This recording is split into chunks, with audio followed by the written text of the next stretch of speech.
ज़रूरी नहीं कि हर मर्तबा गैस का प्रेशर पीछे से ही कम आ रहा हो और आप गैर कानूनी तरीके से कंप्रेसर लगाकर गैस का प्रेशर पूरा कर रहे हों। हो सकता है चूल्हों में ही गैस का प्रेशर कम आ रहा हो। ये टिप्स आजमाएं और गैस के बिलों में नुमाया कमी पाएं। आपका गैस का प्रेशर भी मुकम्मल हो जाएगा।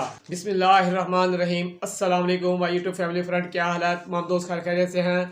मैं हूं आपका दोस्त आसिफ सैन और आप देख रहे हैं मेरे YouTube channel Asif electrical. Friend, जैसा कि आपको मालूम है, सर्दियां शुरू होते ही गैस का प्रेशर जो है वो कम हो जाता है। सर्दियों में अक्सर खाने पकाने के वक्त जो है गैस का प्रेशर जो है इंतहाई कम हो जाता है और लोग मजबूरन सिलेंडर इस्तेमाल करते हैं। यहाँ तक के लोग गैर कानूनी तरीका भी इस्तेमाल करते हैं, जिससे गैस का बिल तो ज्यादा आता है मगर इससे जान और माल दोनों का खतरा भी रहता है। वैसे ही मुल्क से गैस के जखायर जो है वो तेजी से कम हो रहे हैं। इसी वजह से मुतल्लिका इदारे की तरफ से गैस की लोड शेडिंग जारी है, लेकिन ये जरूरी नहीं कि हर मरतबा गैस का प्रेशर पीछे से ही कम आ रहा हो। बाद औक़ात गैस पूरी आ रही होती है मगर आपकी गलतियों की वजह से आपको गैस कम मिल रही होती है। कम प्रेशर की वजह से चूल्हा धीमा जलता है और आपको खाना पकाने में दुश्वारी होती है।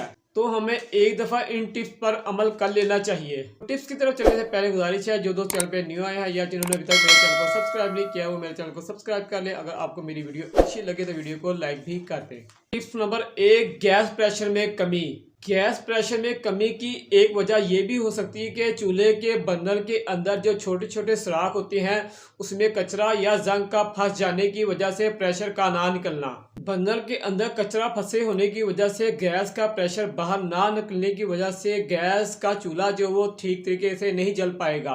इसके लिए हमें टूथपिक या हमें माचिस की तीली का सहारा लेना पड़ेगा कि हमें इसके बर्नर के सुराख में तीली जो है वो हर सुराख में डालनी होगी और बंद सुराख जो है वो खोलने होंगे। और ये अमल आप हर हफ्ते लाजमी करें। आपके चूल्हे के बर्नर के सुराख खुले रहेंगे और आपका चूल्हा जो है नॉर्मल जलता रहेगा। तो इस अमल से आपका गैस का प्रेशर नॉर्मल हो जाएगा और आप खाना पकाना बआसानी कर सकेंगे। अब चलते हैं टिप्स नंबर 2 की तरफ, सेफ्टी पिन। तो टिप्स की तरफ चलने से पहले गुजारिश है, जो दोस्त चैनल पे न्यू आए हैं या जिन्होंने अभी तक मेरे चैनल को सब्सक्राइब नहीं किया वो मेरे चैनल को सब्सक्राइब कर ले। अगर आपको मेरी वीडियो अच्छी लगे तो वीडियो को लाइक भी कर दें। अगर आपके चूल्हे में प्रेशर कम आ रहा है तो आपके चूल्हे के रेगुलेटर के आगे एक नोजल लगी होती है। उस नोजल के आगे एक बारीक सा सुराख होता है, तो अक्सर उस सुराख में गैस का कोई कचरा आ जाता है या पाइप के अंदर कोई कचरा होता है, वो नोजल के आगे आ जाता है उसके मुंह के। इसकी वजह से कम प्रेशर उस सुराख से नहीं निकल पाता। इस मसले के हल के लिए हमें सबसे पहले अपने मेन सप्लाई का वाल्व बंद करना है।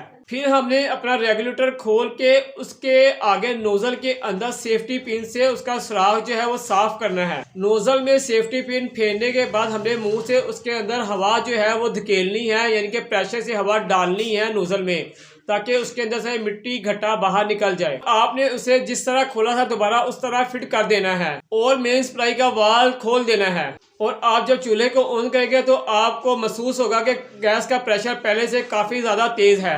अगले टिप्स की तरफ जाने से पहले गुजारिश है, जो दोस्त चैनल पे न्यू है या जिन्होंने अपने चैनल को सब्सक्राइब नहीं किया वो जल्दी से मेरे चैनल को सब्सक्राइब कर दे। अगर आपको मेरी वीडियो अच्छी लग रही तो वीडियो को लाइक भी कर दे। टिप्स नंबर 3 है, गैस लाइन में या मीटर में पानी का भरा होना। अक्सर इलाकों में मीटर में या मेन लाइन में पानी भर जाता है क्योंकि जहां पर कंप्रेसर का इस्तेमाल होता है वहां ये अक्सर कंप्लेन होती है। गैस की मेन लाइन जो हमारे घरों के बाहर जमीन में दबी होती है, पुरानी होने की वजह से या आपके गटर के पास से गुजरने की वजह से वो डैमेज हो जाती है, यानी कि गल जाती है। और जब इलाके के लोग कंप्रेसर चलाते हैं तो जो लाइन गली होती है वहां से गंदा पानी लाइन के अंदर दाखिल हो जाता है आपके कंप्रेसर की वजह से, क्योंकि आपका कंप्रेसर है वो सक करता है, यानी कि खींचता है अपनी तरफ। तो जो भी लाइन में पानी होता है वो आपके मीटरों की तरफ चला जाता है। ऐसी सूरत में आपके गैस का प्रेशर कम होगा।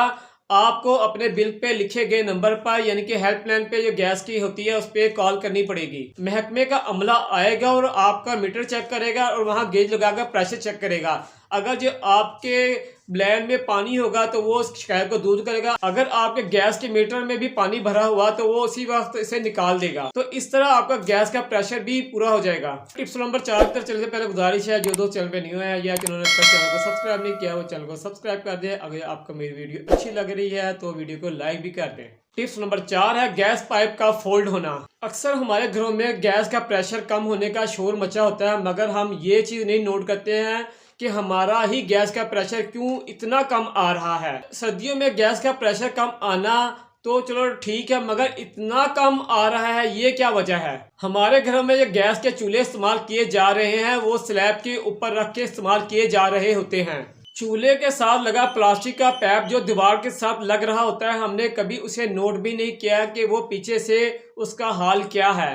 चूल्हे के पीछे लगे पैप अक्सर जो हमारे घरों में प्लास्टिक के लगे होते हैं और वो कुछ अरसे के बाद फोल्ड हो जाते हैं, यानी कि मुड़ जाते हैं, और वो दीवार के साथ पीछे लगे होते हैं और चूल्हा हमने पीछे की तरफ धकेला होता है। और पैप फोल्ड होने की वजह से और प्रेशर कम आने की वजह से गैस वहां से निकल नहीं पाती तेजी से। और एक ये भी बहुत बड़ी वजह बनती है गैस का प्रेशर कम आने की। यहाँ पर हमें चाहिए कि हम गैस के चूल्हे के पीछे एक एल्बो लगाएं। अगर आप चूल्हे के पीछे एल्बो भी नहीं लगा सकते और आप चूल्हा आगे की तरफ नहीं कर सकते, आगे जगह नहीं है, तो कम से कम अपने गैस के चूल्हे के पीछे नजर लाजमी डाला करें कि उसके जो पीछे पैप लगा है क्या वो मुड़ गया है। अगर वो मुड़ा हुआ है तो फौरन उसे वहां से निकाल कर उतना हिस्सा काट दें और नवा वाला हिस्सा यानी कि पीछे वाला हिस्सा आगे फिर दोबारा लगा दें, ताकि वहां से गैस सही तरीके से गुजर पाए और आपका गैस का प्रेशर का मसला हल हो जाए। तो फ्रेंड, उम्मीद है आपको मेरी वीडियो अच्छी लगी होगी। अगर आपको मेरी वीडियो अच्छी लगी है तो वीडियो को लाइक भी कर दें और एक अच्छा सा कमेंट्स भी कर दें। तो फ्रेंड, इसके साथ इजाजत लेने से पहले गुजारिश वही है कि जो दोस्त चैनल पे न्यू आए हैं या जिन्होंने अभी तक चैनल को सब्सक्राइब नहीं किया वो जल्दी से चैनल को सब्सक्राइब भी कर दें। अगर आपको मेरी वीडियो अच्छी लग रही है तो अपने दोस्तों में शेयर भी करें। तो फ्रेंड, आज तक के लिए इतना था। इंशाल्लाह एक नई वीडियो के साथ फिर आपकी खिदमत में हाजिर होंगे। जब तक के लिए अपने दोस्त अपने भाई आसिफ हुसैन को इजाजत दें। अल्लाह हाफिज।